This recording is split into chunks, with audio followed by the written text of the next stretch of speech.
பெரிய வெங்காயம் 1.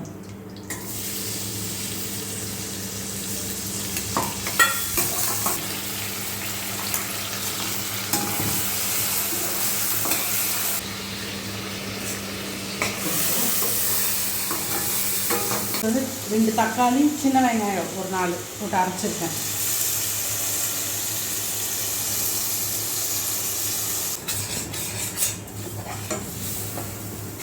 அதுக்கு மிளகாத்தூள் போட்டுக்கலாம். காரத்துக்கு ஏற்ற மாதிரி ஒரு 3 ஸ்பூன் போட்டுக்கிறேன். ஒரு பெரிய பலாக்கா ஃப்ரெண்ட் வீட்டில் கொடுத்தாங்க, அவங்க அடுத்துலேருந்து.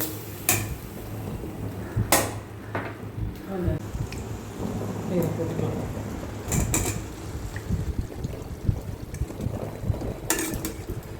ஒரே மாதிரி கட் பண்ணது ரொம்ப கஷ்டமாக இருக்குது கட் பண்ணுறதுக்கு.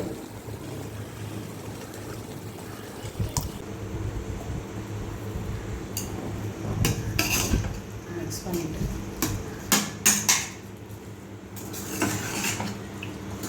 இருக்கோம். இதுக்கு தேவையான அளவு தண்ணி.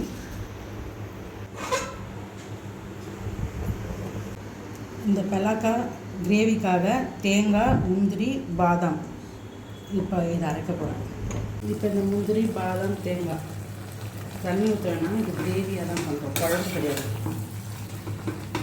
கொஞ்சமாக இந்த தண்ணி போட்டு மிக்ஸ் பண்ணிட்டு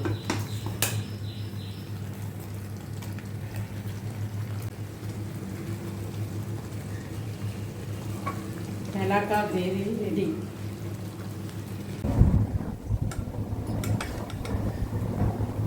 கீ ரைஸ் இன்னைக்கு வெஜ்ஜு தான் எங்கள் வீட்டில்.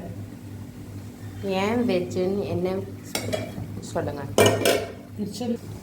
திருச்செந்தூரில் கும்பாபிஷேகம் நடக்குது இல்லையா, அதனால் வந்து எங்கள் வீட்டில் 1ஆம் தேதியிலேருந்து நாங்கள் நான்வெஜ் செய்யறதில்லை. முருகர் யாகசாலையில் இருப்பார், நம்ம எப்படி வெஜ்ஜு செய்யணும், நான்வெஜ் செய்ய முடியும். அதனால தான் வெஜ்ஜு தான் இன்றைக்கி எங்கள் வீட்டில். பலாக்கா கிரேவி, கீ ரைஸ்.